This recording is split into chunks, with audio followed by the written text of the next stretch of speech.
There's a word that describes you better maybe than any other word. Are you ready for some good news? You are the beloved.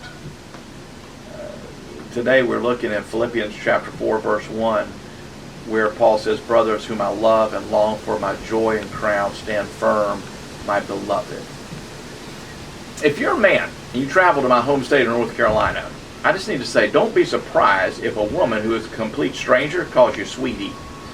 An article in the Our State magazine a few years ago by Jeremy Jones took a comical look at how he said, pour syrup upon strangers and friends alike. You could be a peach or a muffin when you get to the South in a restaurant. If you're from the North or Midwest, just understand this. If the server at the restaurant calls you sweetie pie, it doesn't mean she wants to marry you. She's just being nice. If you're at a coffee shop or diner in the South, you might be honey, pumpkin, sweetie, or even pudding pie.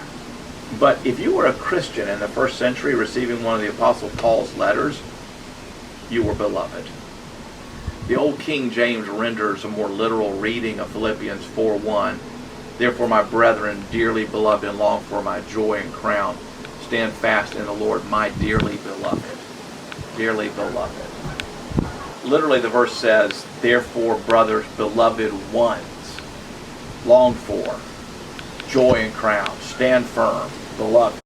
Brothers, beloved, longed for, joy and crown, beloved. That's who you are. You are from the Greek word agapetos. It's the root word of the famous Greek concept of love, agape. Love without strings, ultimate love. The fact that you're beloved is the truest, deepest definition of your life. You are the one who is loved by God. Every other description of your identity pales in comparison. There's no higher, greater, or more far-reaching reality about who you are. You are God's beloved. And that's the gospel. Well, that's today's good news. You can get more like it just by clicking on one of the videos right here, or better yet, if you haven't done so, be sure to subscribe so you can easily start out every day with good news.